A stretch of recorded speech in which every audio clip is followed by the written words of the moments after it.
Welcome back to Cape Ann today, folks. Heather and I are joined by Gloucester Police Chief Ed Conley. He's back after a long absence here. We've missed you, Ed. I know. I missed you guys too. It was Yeah. fun the last time we were down the Gloucester house together. So I'm looking forward to this. Yeah, that's right. Well, look, summer is almost upon us. We know you have a lot going on. There's a couple things we want to get up and out of the way.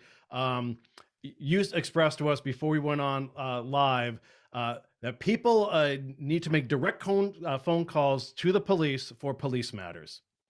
That's what I would encourage them to do. Certainly, I understand there's a long tradition here on Cape Ann, not just in Gloucester, but in other Cape Ann communities of people calling their ward counselors, they're calling the mayor's office with complaints about parking issues or any number of things. And I'm not sure where that all came from. And I understand, and I know the ward counselors and the mayor's office are definitely responsive to that, and they contact me with those types of complaints. But if it's something that requires, a response like, illegal parking or, public drinking or large groups or anything like that, I would encourage everybody to call. If it's an emergency, certainly call 911. If you have a question whether it's an emergency or not, call 911. You won't get in trouble. You have my word. And if you think it's an administrative matter or something that's not an emergency, certainly you can call us at our 283-1212 number. And when I talk in public about this, I always get the same feedback, which is, oh, I don't want to bother you with this. I don't want to bother the police with that. It's not a bother. If we're busy, we just put you in a queue and we'll respond to it when we have a free cruiser available. But you should know, the community should know that when they call and they make a complaint, we respond to every call that comes in. It's just timely. Because I'll tell you that if I could make a chart of like arrows around, it would be, there's a complaint, say a parking complaint, and the resident calls their ward counselor, who calls the mayor or calls me, and then I call the dispatch like anybody else could, and then they dispatch a cruiser, which makes me the most expensive dispatcher in the Commonwealth of Massachusetts. And more importantly, results in a significant delay. And, the telephone game, right, where every time we pass a message on to another person, it gets distorted slightly. So at the end of it, we find that sometimes the initial message that was put out is not what I end up getting or what I explained to dispatch. So I just ask everybody to feel very comfortable calling us here. If anybody ever has a problem with the way their call was handled, my email is on our website. They can email me directly and we'll look into it. All those calls are recorded. So don't be afraid to bother Ed Conley. Yes, through my dispatch center. Yeah, Bother him all the time. Yeah. So Ed, let's talk about summer. There's a lot happening. First of all, Fiesta's coming back. I think we have 4 new restaurants in the city. Oh, sorry about that. That's There's okay. one call. Someone's parked their winger sheet.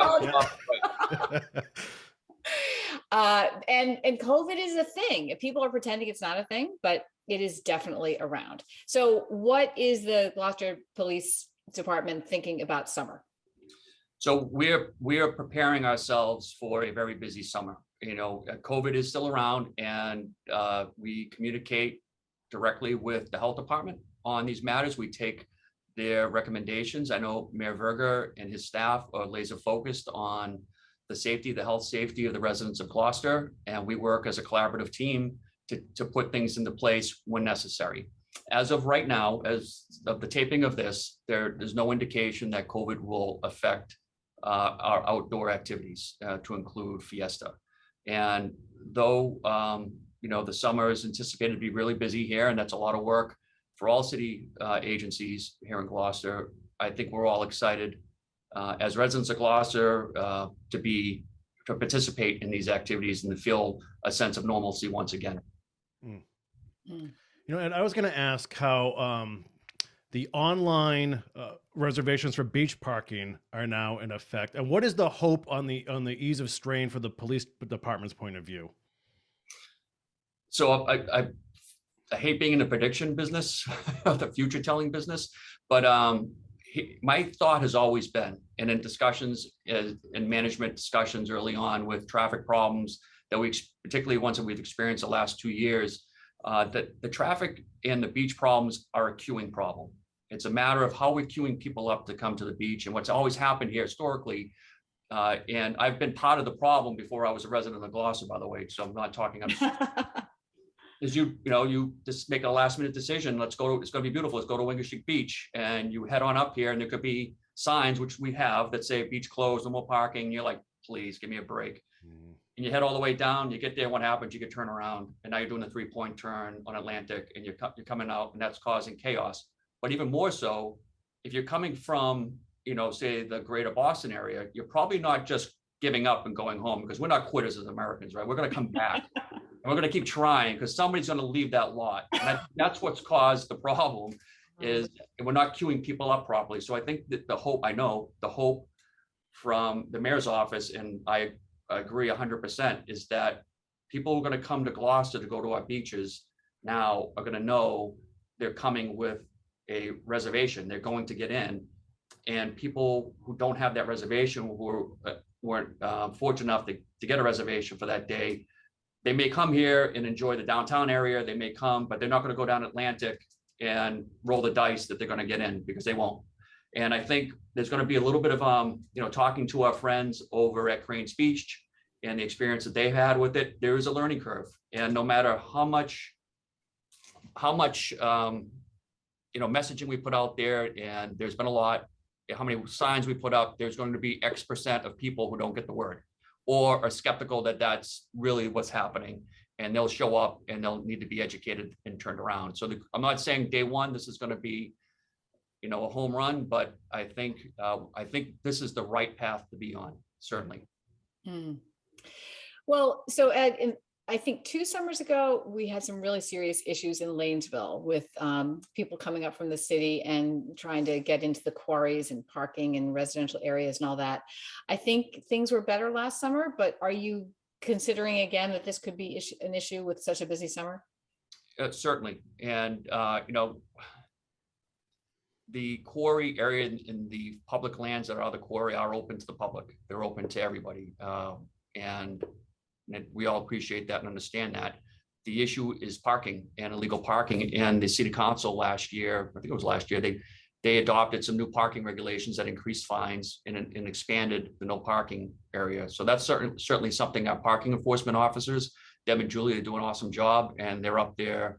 I think you may recall I shared there was the data the last couple of years about the number of tickets where they were the most tickets have ever been written, as long as we've been recording how many tickets are written here in Gloucester.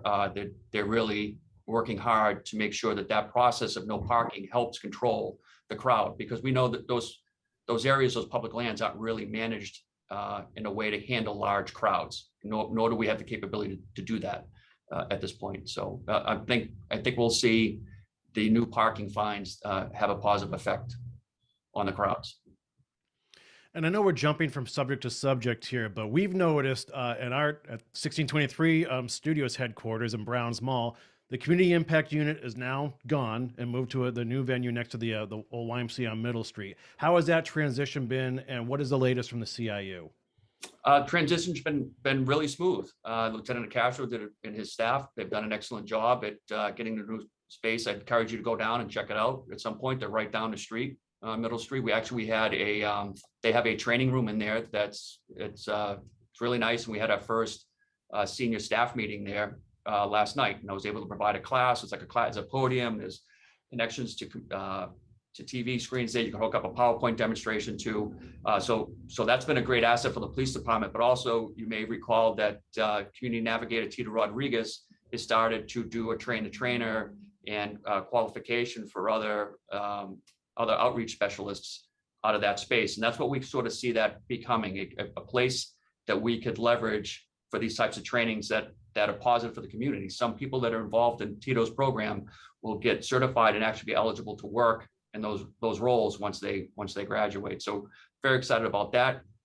A very busy summer for community impact. We'll be kicking off our fishing program with the kids again. That'll be a couple of weeks in June, weather permitting. And then we also have a lobster pot race. I don't know if you guys are familiar with this. Do tell. Wrong. It's not lobster pot, it's a lobster crate. Crates, they get strung together. I guess this happens in Maine and some locations. And Officer Parity kind of is running with this, along with support from TJ Cimitaro, the harbor master, and his office. And it's a string of lobster crates, and they go from point A to point B, and it's going to be open to kids. I forget the number, but there's a number we have to cut it off at. And they get timed running across these crates as they bob in the water. So. Oh, that's cool. Wow. I would pay huge So- money to see Officer Parody do that, by the way. That sounds like an auction item. That is an auction item. That has to be. A So great is idea. this greasy pole training? I guess it could fall into that. I think that's where we're going to set it up, actually, right in that area. Oh, Wow. So more on that to come, certainly more on that to come, but we're excited about it. I think it's kind of a cool competition that has its roots here, in Gloucester and Cape Yeah. Ann. very Yeah. cool. Very fun. So what's going on with the renovations in your new digs there at the courthouse and the station? So we are moving forward. As of right now, you saw that the city council voted to approve the additional funding for design work. In fact, the construction manager at risk, I think is the terminology, they're here today, walking around and taking a closer look at what needs to happen and kind of refine the plan. Everything that's been talked about right now is very tentative. This was design team coming in and doing what they do in terms of how the structure presents, what we can do, what the goals are, and then coming up with a plan. But we don't really have hard dates and times and process and detail until the construction manager finishes their work, which we expect to occur over the next several months. Don't think you won't see any hammers flying around here until sometime in the early to mid fall. But we're very excited. There's not going to be a change to the exterior of the building. So I'll let the architectural aficionados comment on that. But the interior of the building will look new. And for the courthouse and the police station, it will allow this building to comply with ADA regulations and laws, and it'll be accessible to everyone in the way it should be. It also will provide my female officers and staff with their very first actual locker room, and not the sort of makeshift closet that they're in now. It will definitely provide a significant increase in security of the building and officer safety, particularly around how we process people under arrest and how we detain prisoners. And it will also increase their overall safety and bring up to standard the overall safety of our detention area. A detention area meets all the standards right now, but when this is done, we'll have upgraded cameras, upgraded doors, upgraded sinks inside. They're actually a sink toilet combination. I know that doesn't sound right, but they're two separate pipes, different piping, I'm sure. But this is sort of the industry standard for detention areas, and we're just bringing it up to the 21st century. So yeah. But now, Chief, this could turn into a much larger project. No, it already has turned into a much larger The project. design has, right? But would there be are they talking like more full-scale renovations sometime down the road? No, this should do it. So what happened was the department received a grant that predates me. It was for increasing the energy efficiency of the windows that are here in the building. So in order to do that, you have to increase the HVAC system here. Some of it, dates the building. So it's not. We have the ability to open windows, and we have window units for AC, so we don't necessarily use all that. But if we get energy efficient windows, those windows don't open. And in order to maintain the R value that they require for the grant, we need a new HVAC. The cost of that ended up putting it over the minimum amount that is required, that triggers an ADA compliance. So that's what took it from, this to this. But in Right. addition to that, coincidentally, we were on schedule to be renovated based on the community's capital improvement plan. Police department was identified as one of the, certainly the police and the fire and DPW were identified as buildings that needed renovations or a completely new facility. And so the decision was made to renovate as opposed to build a new building, at least at this point. Gotcha. And once you start fixing one thing, suddenly everything else needs to get fixed, right? Right. I think we've worked, COVID put a big sort of timeout on a lot of this, because we've been talking now for almost 2 years with the design team. They're been very committed. Dora Whittier, they're familiar with other projects here in the city, familiar with the city and its systems.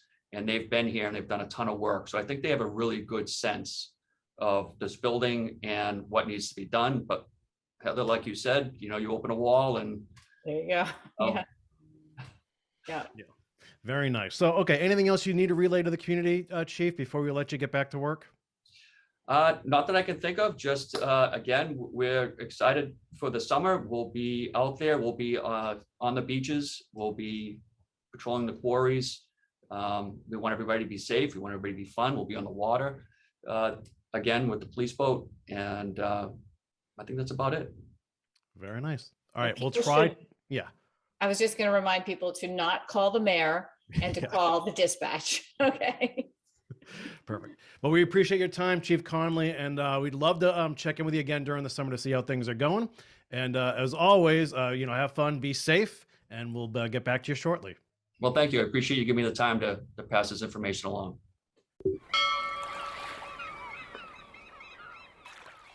Interested in a sponsorship? Email sponsor@1623studios.org to learn more.